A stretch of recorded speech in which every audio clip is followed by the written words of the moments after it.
আসসালামু আলাইকুম।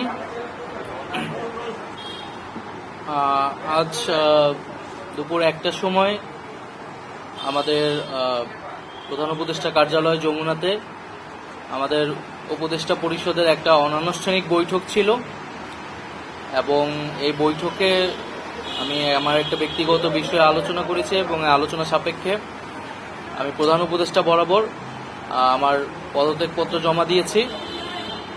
আমার যেই দুইটি মন্ত্রণালয় ছিল, তথ্য ও সম্প্রচার এবং ডাক, টেলিযোগাযোগ এবং তথ্য প্রযুক্তি, দুইটি মন্ত্রণালয়ের দায়িত্ব থেকে আমি ইস্তফা দিয়েছি। এছাড়াও এই জুলাই ফাউন্ডেশন, জুলাই শহীদ স্মৃতি ফাউন্ডেশন সহ সরকারের যেই সকল কমিটিতে আমি ছিলাম, এই সকল কমিটি থেকে আমি একই সাথে ইস্তফা আমার হচ্ছে।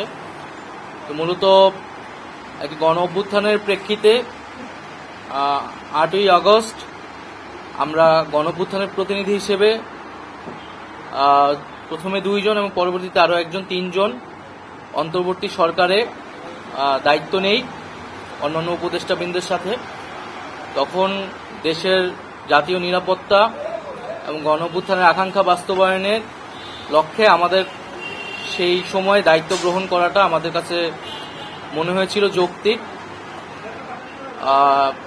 গত 6.5 মাসের প্রেক্ষিতে সরকার কাজ করছে, হয়তো আমরা আশানুরূপ ফলাফল এখনো পাইনি, কিন্তু আমার কাছে মনে হয়েছে যে সরকারের একটা স্ট্যাবিলিটিতে সরকার এসেছে এবং ব্যক্তিগতভাবে সরকারের বাইরে যে দেশের বর্তমান যে পরিস্থিতি, সেই পরিস্থিতিতে একটি রাজনৈতিক শক্তির উত্থানের জন্য আমার রাজপথে থাকা প্রয়োজন, ছাত্র জনতার কাতারে থাকা প্রয়োজন এবং আমরা যে গণতান্ত্রিক পরিবর্তনের আকাঙ্ক্ষা করি, সেই আকাঙ্ক্ষার জন্য এবং আমার যে গণ অভ্যুত্থানে যে ছাত্র জনতা অংশগ্রহণ করেছে সেই শক্তিকে সংহত করতে আমি মনে করেছি যে আমার সরকারের থেকে আমার সরকারের বাইরে রাজপথে আমার ভূমিকা বেশি হবে এবং আমার বাইরে যারা আমাদের সহযোদ্ধা রয়েছেন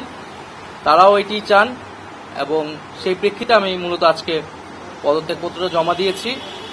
তো গত 6 মাসে আমি আমার জায়গা থেকে চেষ্টা করেছি কাজ করে যাওয়ার। 2টি মন্ত্রণালয়ের বাইরেও অনেক অতিরিক্ত দায়িত্ব আমাদের পালন করতে হয়েছে। আমরা চেষ্টা করেছি এবং মন্ত্রণালয়গুলোতেও আমরা কিছু কাজ করেছি। সেই কাজের ফলাফল হয়তো সামনে জনগণ পাবে। 6 মাস খুবই কম সময়, তারপরও আমি হয়তো চেষ্টা করেছি, আমার কাজ আর ফলাফল সেটা জনগণ মূল্যায়ন করবে।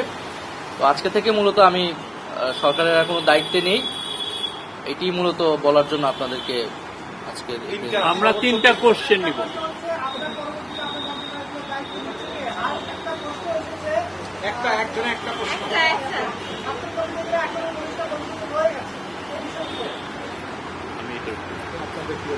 আমার পরে দায়িত্ব নিবে এটা আসলে ক্যাবিনেটে, পরবর্তীতে এটা ক্যাবিনেট ঠিক করবে, উপদেষ্টা পরিষদই ঠিক করবে।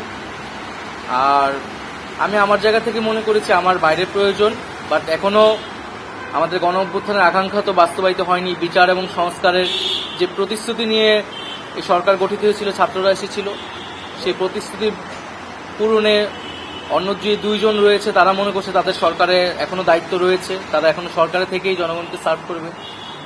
তারা যদি রাজনীতি করার প্রয়োজন বোধ করে তারা তখন হয়তো সরকার ছেড়ে দেবে।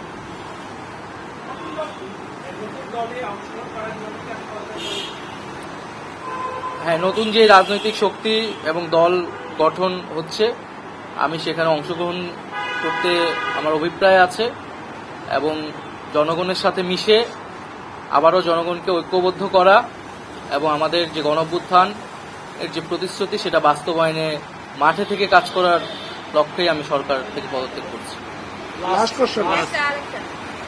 তাজওয়ার,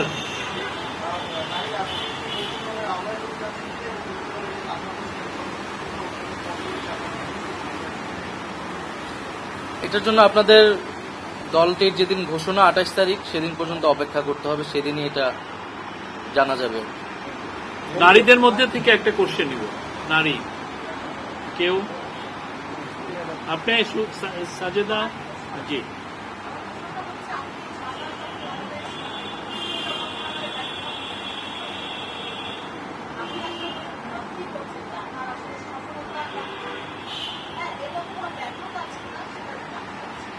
না, আমাদের তো অনেক সীমাবদ্ধতা ছিলই। আমরা সেই সীমাবদ্ধতাগুলো কাটানোর চেষ্টা করেছি সবসময়, এবং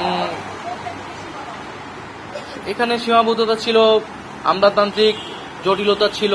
আমরা এসে এই ব্যুরোক্রেসিকে যেভাবে পেয়েছি, এখানে পুলিশ যে তার আত্মবিশ্বাসের ঘাটতি হয়েছে আন্দোলনের পরে, এবং একই সাথে এখানে এই জুলাই গণহত্যাকারীদের, জুলাইয়ের যারা গণহত্যাকারী তাদেরকে গ্রেফতারের বিষয়টা, বিচারের বিষয়টা, সেই বিষয়ে আমাদের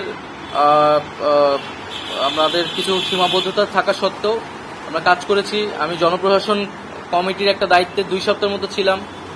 2 সপ্তাহের মিটিংয়ে আমরা সিদ্ধান্ত নিয়েছি যে যারা 18 সালের ডিসি ছিল এবং দুর্নীতির সাথে জড়িত ছিল তাদেরকে সরানোর ব্যবস্থা, এরকম কিছু উদ্যোগ আমরা নিয়েছি। এবং আমি আশা করব যে অন্তর্বর্তীকালীন সরকার সামনের দিনগুলোতে জনগণের যে আকাঙ্ক্ষা, গণঅভ্যুত্থানের যে আকাঙ্ক্ষা, সেই আকাঙ্ক্ষা বাস্তবায়নে তারা সচেষ্ট হবে, এবং দেশের যে আইন শৃঙ্খলা পরিস্থিতি, সেই আইন শৃঙ্খলা পরিস্থিতি এবং দ্রব্যমূল্য নিরসনে তারা সফলতা দেখাতে পারবে।